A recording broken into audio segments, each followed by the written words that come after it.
podcast. I am Frank McCaffrey. We've got a lot to tell you about today. Of course, we're all still stuck at home. You can probably tell I haven't had a haircut in a while.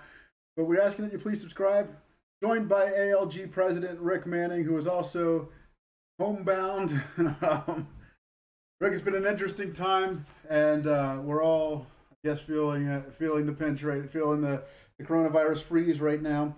How have you been holding up, and better yet, how's our government been holding up? Well, I've been doing fine. I got to spend time with my wife. I met hours a day round trip, and so to get to my office. So this is a welcome respite. Obviously, I miss the guys I work with, but I talk to them. The One of the things that, in terms of the government, you know, the House is going to be Senate back to and Nancy Pelosi is complaining, and some of the House members are complaining because they're having to come back to Washington to vote.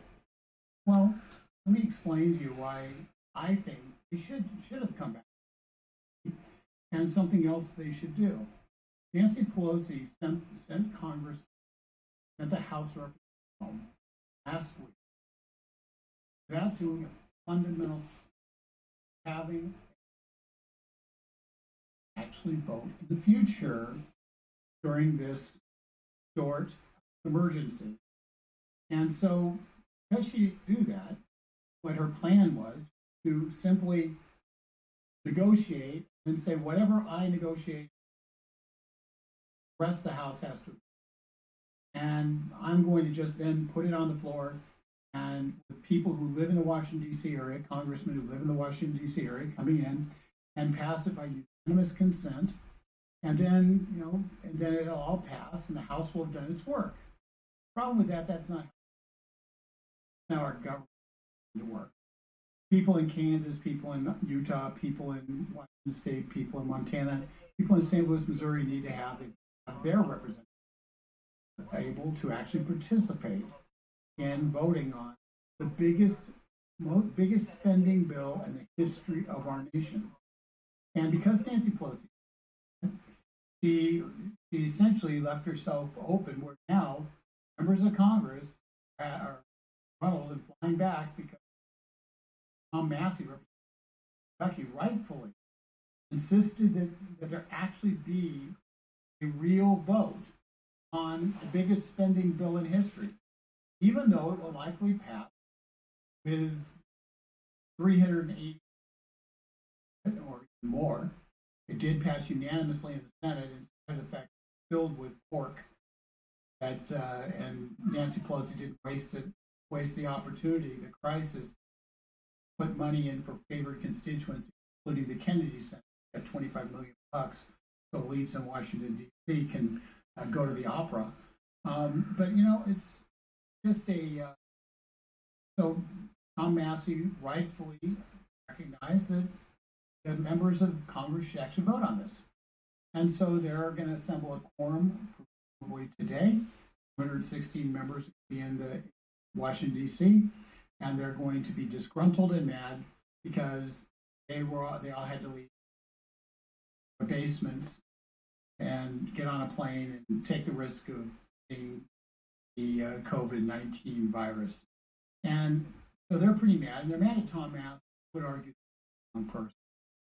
Nancy Pelosi should have put up emergency rules to allow for these guys to vote from home. And that would have been perfectly valid for short-term emergency. And she didn't do that. Because she chose not to do that, they are inconvenienced to have to fly into town. Well, I'm sorry, their job. People around the country don't hire these guys, elect these guys, sit there and then just turn over the reins to Nancy Pelosi and decide what she wants to do, and then they all bow down. That's not what it's supposed to be. So Tom Massey was right. And Pelosi was wrong for not planning in advance, knowing full well that it would become a problem. She knew last week that there was a third bill coming down the pike. She knew that. she chose to ignore the will of actual function of the House of Representatives, which is to allow people around the country to have actual, real representation in Washington, D.C. That was the original framers' intent. Remember, senators were elected by state capital, governors, some agreement between the governors and legislatures. That's how senators were, not directly from the people. The framers intended the House of Representatives actually, in today's world, that meeting might have to be a virtual meeting. The rest of the world survived. And in this emergency, they should too. Problem is, Nancy did preparation in place. As a result, they have to fly back to town to actually the largest spending bill in the history of the world. I think they should have to vote. Good job by Tom Massie. Bad job by Nancy running ahead. Yeah, and I know a lot of people have been sort of divided on social media. I mean, just looking at social media posts, it's absolutely absurd some of the things people are saying. But it feels like a lot of people are seeing, even on the left, the type of things that Pelosi is capable of doing. I mean, we saw that when she was House Speaker from 2007 to 2011. She was very capable of doing a lot of harm to others. And I see even people on the left now are starting to recognize how dangerous she can be. Your thoughts? Oh, well, ladies and gentlemen, looks like we froze up. Looks like we froze here. Okay. This is the wonder of live podcasting. There might be an issue on Rick's end, but what we're seeing here is that, and I believe we have Rick back. Rick, we have you back now. What I was saying is, I noticed even people on the left, people I see on social media on the left are noticing how dangerous Nancy Pelosi can be. Remember, we dealt with her from 07 to 2011, and we saw that, and now it's coming back. People are seeing what type of stuff she's capable of doing and the harm she can do. Yeah, it's, and I would encourage anybody to. I know there's people on the left who are figuring it out, but put the shoe on the other foot. If Paul Ryan or Jim Jordan, let's say Jim Jordan, was Speaker of the House, would you trust Jim Jordan to negotiate a bill, White House, the Senate, that bill? Would you want Jim Jordan to be able to unanimous consent a bill that your representative, you elected, didn't get a chance to and make a determination on? I would guess a single Democrat in the state that to occur. And so similarly, it's faces the same burden. It doesn't matter who the person is. The House of Representatives has to, and it has to function as a representative of the people. And it can't do so if the only vote that matters, vote of somebody elected from San Francisco or Lima, Ohio, or anywhere else you might want to pick. It can't function that way if only one vote matters. And so that's why the House had to come back and vote, and that's why our representative democracy is the best in the world. It's why we need to make it so in this emergency that people can vote remotely and deal with the actual reality. Let's face it, folks, there's no guarantee that Washington, there may be, the rest of the country may be completely over virus. Washington, D.C. could be a hot spot. Nobody's going to want, you may want to send your representatives to Washington for other reasons. Nobody's going to really want to do that for. And so you have to have a contingency plan. The contingency plan has to be voting. We have the technology to do it. We should not do remote voting for elections. We should not do remote voting for, as a regular rule for this particular once in a generation, once in a 100-year emergency. Remote voting makes a heck of a lot of sense.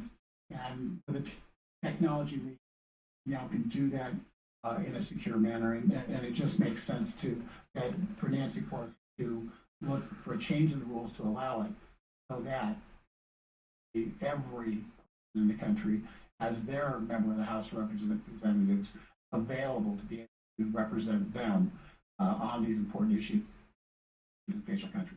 You know, yeah, and the idea of a government aid package and then another government stimulus package does make me nervous because it can easily get flubbed, and the people who need it might not be able to access it. If you're a small business like what we have here in South Texas, we have a lot of cell phone stores that employ people, or we have a lot of these like ma and pa restaurants that employ a lot of people, and well, they know how to get access to government funds to stay afloat. And is it being pushed through fast enough where they can stay in business long enough to exist in order to get those funds? It's going to be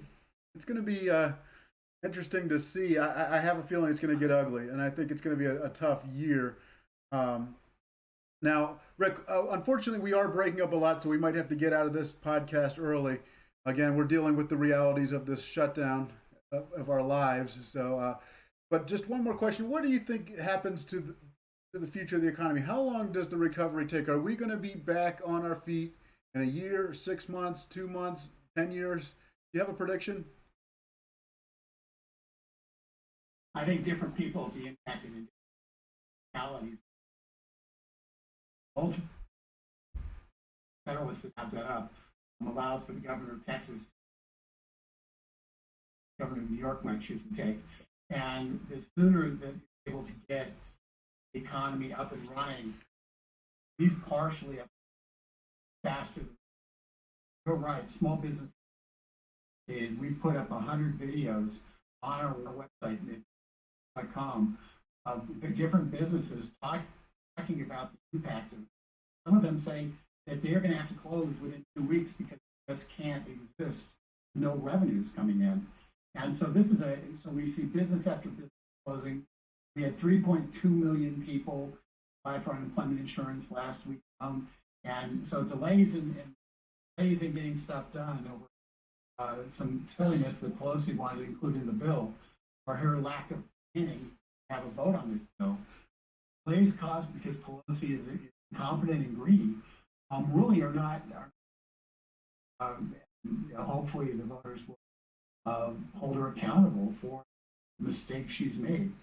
So anyway, with that, I'll give you my answer. I think in some places where governors are basically not shutting down the entire economy, those places will recover much more rapidly, and places where the entire economy is shut down. In New York State, for instance, they've got a massive problem in New York City, which is a massive financial capital, perhaps the world's financial capital, will be shut down for quite a while because of it. That doesn't necessarily mean that Rochester, Albany, and Schenectady all have to be shut down too. And so that's where we're going to have the real discussions at state levels about how to actually basis. So some states will recover rapidly, and other states they will choose to break the backbone of their economies, which is business, and as a result, they will be in a world of hurt for a long time. Okay, Rick, I'm sorry to say this, but I think we have to shut this down because, again, we're kind of freezing from time to time. But I will say my experience when it comes to aid money is that it gets corrupted and it goes to friends of friends, and the people who need it don't get it. They don't know how to access it. They don't have the political pool. Go to your local bank. If you're a small business person, you should be contacting your local bank now, because on Monday, I prefer taking applications. They're going to be having a lot of money shoved at them and told to loan it. And so they're going to move expeditiously through your local bank to get loans done. So if you have a local banker you work with, I'd contact them now, and I'd be prepared to hit the thing on Monday, because I think that money's be going out the door before the end of this week. Okay, thank you very much, Rick Manning. I ask again that you please subscribe and please stay safe, ladies and gentlemen. It looks like we haven't really even hit the bad time yet of this pandemic. We're going to have to sign off for now. But stay safe and enjoy your weekend, ladies and gentlemen, as best you can in these times. Thank you, Rick. Thanks, man. Have a good weekend. You too.